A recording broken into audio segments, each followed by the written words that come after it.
Hello, welcome to your Online Strength Coach podcast, episode 51, Locking Out That Deadlift.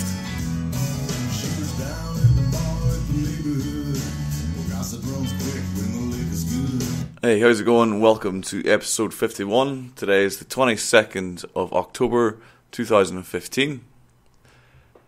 I released episode 50 this morning. If you were doing something other than working, or if you're perhaps on your phone at work, you'll discover this fact. So that means I'm currently in the process of releasing this on iTunes. To let you know where I'm at, I've been working with Online Strength Coach website, and I have a couple of sales pages up for the two workshops that I'm running in conjunction with the University of Edinburgh. I will use that blog as the platform from which I will run or post this podcast. I have purchased a SoundCloud. This is probably a little bit too much information for most people, but I'm now a premium member of SoundCloud, where I'll be hosting the podcast, and I'm currently in the process of working out how to function to pull the MP3 file off the RSS feed from SoundCloud and put it into PowerPress so I can start putting this on iTunes. My original thoughts are that I will release it perhaps on a daily basis until I catch up with the current podcast, which will give listeners or new listeners that haven't been following this on YouTube a chance to listen to all of the podcasts and let them kind of get up to speed as we go, or maybe release them in blocks of 10 every week. I will appreciate quite a lot if you can, when we do eventually launch, if you can all give us a 5-star review on iTunes. Maybe write some stuff for that 5-star review and share it with your friends, because it will help greatly with the launch of the podcast to get it out to a wider audience, which would be great. Although talking to the 40 or 50 people who listen to this is awesome, having 500 or 5,000 people listening to this podcast will be even more awesomer. Okay, so today's question comes from Michael Cowan. It's from under episode 48, which is published on the 1st of October, 21 days ago. Fucking hell.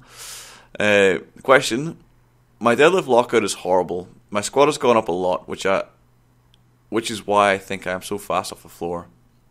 I try to stay tight and keep my back straight, but once I go for a 95%, I can't hold on to the position. It flies up just past my knees, but then feels like I hit a brick wall. What do you think is the best way to improve deadlift lockout? Cheers. This is a fairly common problem. It can, some people will say that it can be caused from having strong quads or having strong legs, which makes coming off the floor easy. But then once the leg involvement's gone, basically once you're past your knee or once you're at the knee, leg involvement becomes a lot less. And they'll reckon that the strength carryover from that will then goes to the hips, and if you have strong legs, weak back and weak hips, then lockout becomes a massive problem. Another common cause of this is when people pull with quite a rounded position from the start. What will happen with a rounded position at the start, knee bend, you have a pretty short lever from the rounded spine, which allows great transfer into the bar. So your pull will be very strong from the floor, but once you get to lockout, or once you get to above the knee, or it's normally about mid-thigh, when hip and knee have pretty much acted on the bar for the most part, and all you need to do to finish the lift is to extend your thoracic spine and just shift your hips through to the last range of motion. If you get that position with a massively rounded back, then you have to extend through your back, which you'll appreciate if you know what a spine is. It's an intricate array of, I can't remember the exact amount, it's like 40, 50 vertebrae, but they're all little joints, and each little joint all has muscles. That's a lot of extension required in the spine to lock out what will be heavyweight in the deadlift, and also appreciate that these muscles are postural, which means that they don't act well eccentrically, or in this case will be concentrically, so they're weak in that position. So lockout pretty much just doesn't happen for these people or they'll hitch the bar. Is the other solution to that problem. So to solve this problem, what you need to do, you need to be very strong in holding extension through the spine. Now, this is an isometric task, so it needs to be trained isometrically. You can train the muscles of the back eccentrically and concentrically using things like hyperextensions, good mornings, stiff, rounded back, stiff-legged deadlifts.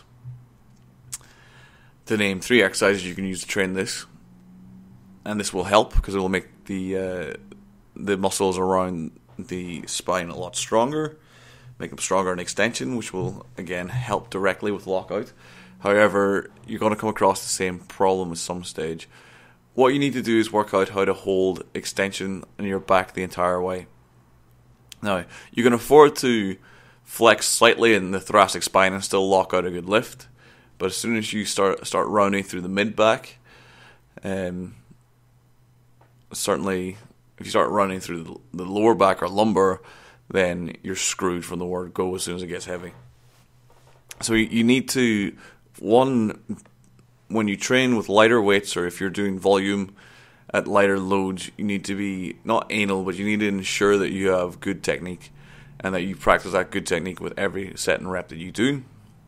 You can then, if this is the case and you find that you keep good technique or you keep good extension up until you're saying 95% plus, then what we can do now is we can use exercises that are specific to holding extension in a deadlifting task. So it's 3 exercises you can use. Top down deadlift, so start with the bar and the rack. You probably want to use fairly heavy weights. It is normally possible to lift heavier from this exercise than you do from the floor.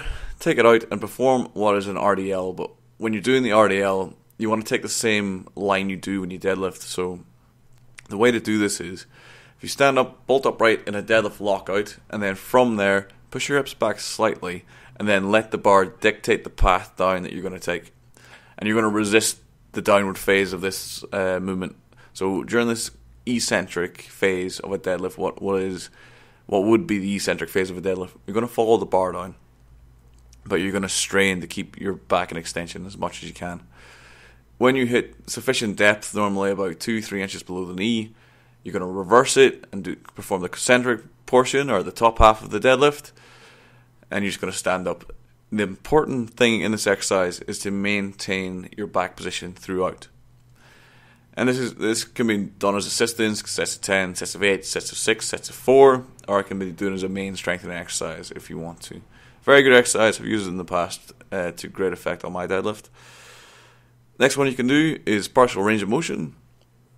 So 18 inch, 11 inch, or probably, depending on how tall you are, 18 inches is a fairly good one. If you're tall, 11 inches is a great one. You should be able to handle heavier weights using this, but the position you're coming from requires a lot less force to come up from. Or you can generate a lot more force, from this position than you can from the floor. This will allow you to overload the movement and use heavier weights than you can do. So let's say, for instance, your maximum deadlift is 200 kilos. From an 18 inch, you might be able to deadlift 250, 260. From 11 inches, you might be able to deadlift 220 and 230. Now, what you can do here, you can use weights around your deadlift max. So weights of 95 to 110% of deadlift max. And just try pull with a straight back and keep your back straight as you pull. Also control the weight down as you come down. This is a fairly good movement to train extension in a deadlift. Also, you can use it to really overload your lockout, but be aware you will come through bad positions when you do this, and it will take a strain on your back. It's quite a high intensity method of training, not something that I would recommend that you use with a high frequency. Once a week should be fine. If you train once a week, if you deadlift once a week, then you might want to start mix and match some of your deadlift volume. So for example, if you do 25 reps of deadlift a week normally, then you might want to take 10 of those reps and do some of this kind of training to help with the lockout.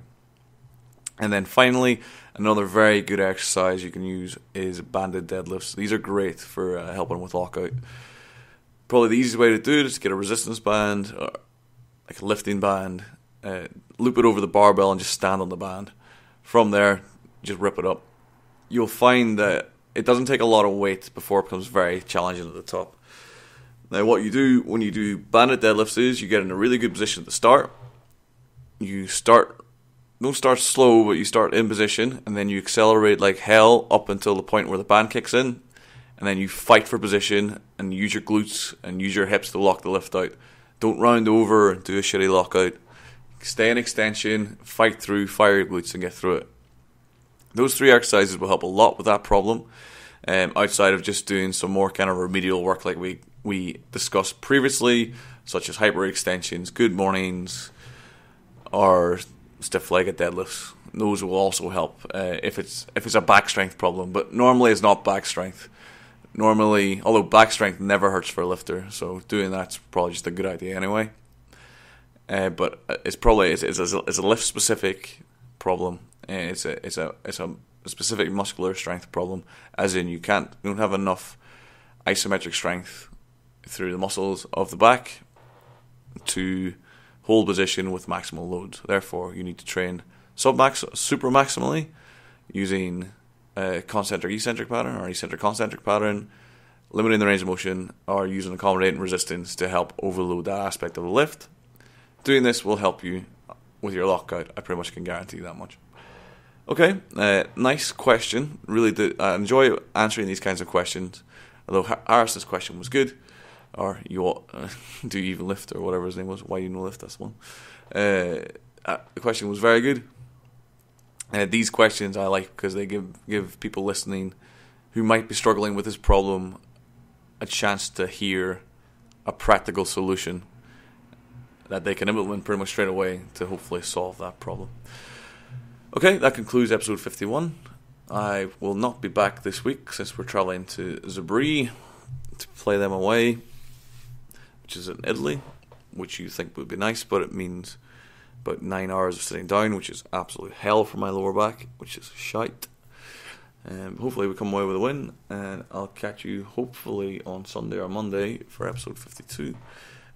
While we're waiting, I will be persevering with getting these up online. Let me know what your thoughts were on the first part of the topic, how I should release it on iTunes. Should I do a part release? Should I do a full release? Should I do a daily release? As always, questions and comments, please leave them below. Any emails, any queries, send them to speedpowerperformance@gmail.com. Thank you very much for listening. I've been Mark. This is your Online Strength Coach Podcast, episode 52, signing out. 51, not 52. People talking, that's understood. But don't you listen to him, or he's a fucking peck of wood. And all that shit comes off my shoe. Doesn't matter to me, but it matters to you. You and I will go the distance. Take it as the sun to the stars.